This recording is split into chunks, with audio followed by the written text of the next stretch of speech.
So, Zelenskyy showed up at the White House, and he didn't come alone. He brought Macron, Merz, Meloni, Stubb, von der Leyen, even NATO's new guy Mark Rutte. It looked less like a diplomatic summit, and more like Eurovision, with Trump as the host. Of course, Trump loved it. He finally had the cast for his favorite reality show, The Apprentice World Leaders Edition. So why did half of Europe flock to Washington? Simple. They needed guarantees for Ukraine. They needed Trump's channel to Putin, and, let's be honest, they needed to look important on TV. Think of it like a group project at school. Trump had the final grade, Zelenskyy had the sob story, and everyone else showed up just to get their names on the presentation. Macron got his spotlight, Starmer got his photo, Merz got his seriousness, Meloni got her handshake, and Europe got to prove it wasn't just watching from the sidelines. And somewhere in the background, Biden probably muttered, "I was the one writing checks, guys." This time, Zelenskyy walked in wearing a suit, a world apart from the olive green fatigues of that bruising February meeting. Back then, Vice President Vance had snapped, "Have you said thank you once?" A jab that branded Zelenskyy as ungrateful in the city writing the checks. This time was different. The suit wasn't just fabric. It was a peace offering, a signal of respect. No longer the soldier demanding more, he came as the statesman offering thanks, careful not to bruise American pride twice. And then came the surprise thank you. Zelenskyy handed Trump a letter from Olena Zelenska, not for him, but for Melania. It thanked her for writing to Putin about Ukrainian children taken in the war. A rare moment where politics paused and gratitude took center stage.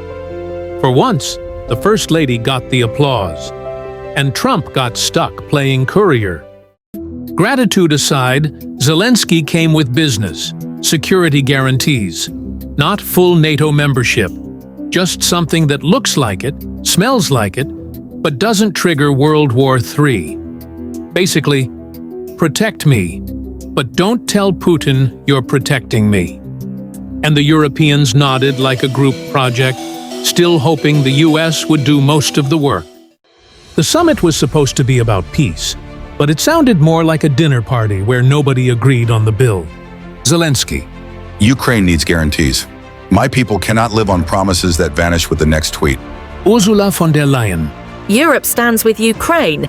NATO-style security must be considered. Trump, leaning back. NATO-style. I like that. Strong words, weak fine print, perfect deal-making. Macron. If Ukraine is left exposed, all of Europe is exposed. Trump interrupting. And who pays for Europe's security? Me, the U.S. market. You're welcome. Merz, calm but firm. First, we need a ceasefire. Only then can we negotiate territory or guarantees. Trump, rolling eyes. Merz, if I waited for ceasefires, I'd still be negotiating with North Korea. You start talks while the shooting happens, otherwise, you wait forever. Starmer. Britain and France are ready to lead a framework for talks. Trump, snapping back. Lead? The last time Europe led, we got World War II. Sit tight, I've got this. Then, without warning, he grabbed the phone on the desk and dialed Moscow. Vladimir, I've got everyone here asking for a ceasefire. They need to hear you're open. Just give me a line, something they can work with. The room went silent. For once, Trump's voice carried none of the jokes. It sounded almost presidential. Minutes later, he dialed again. Vlad, listen. Ursula is pushing for NATO-style guarantees, and there's pressure over sanctions. If you show even a little flexibility, I can hold this together. Without it, the whole thing unravels. The Europeans froze, unsure if this was a breakthrough or just Trump freelancing foreign policy over speakerphone. Macron stared at his shoes. Ursula whispered, "We will see." Zelenskyy sat stiff, weighing every word. Out of a sudden, Zelenskyy brought up the elephant in the room. territory. Crimea, Donbass.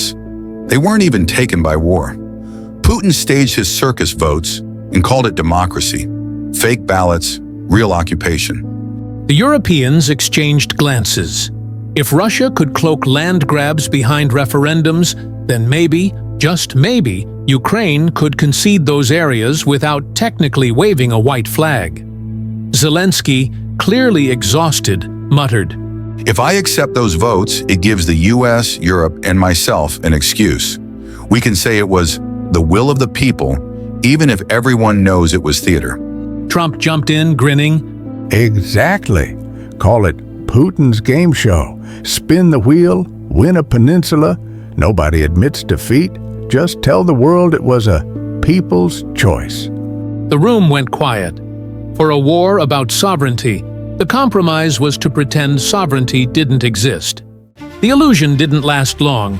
Within hours, the theater of people's choice turned into a theater of paper guarantees. Ladies and gentlemen, we have it. NATO-style protection for Ukraine.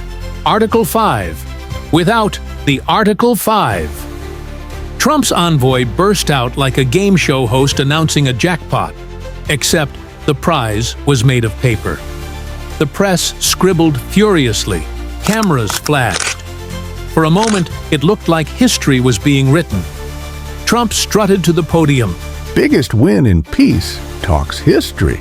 Ukraine protected, Russia respected, America leading. You're welcome. Europeans tried to play along. Von der Leyen forced a smile.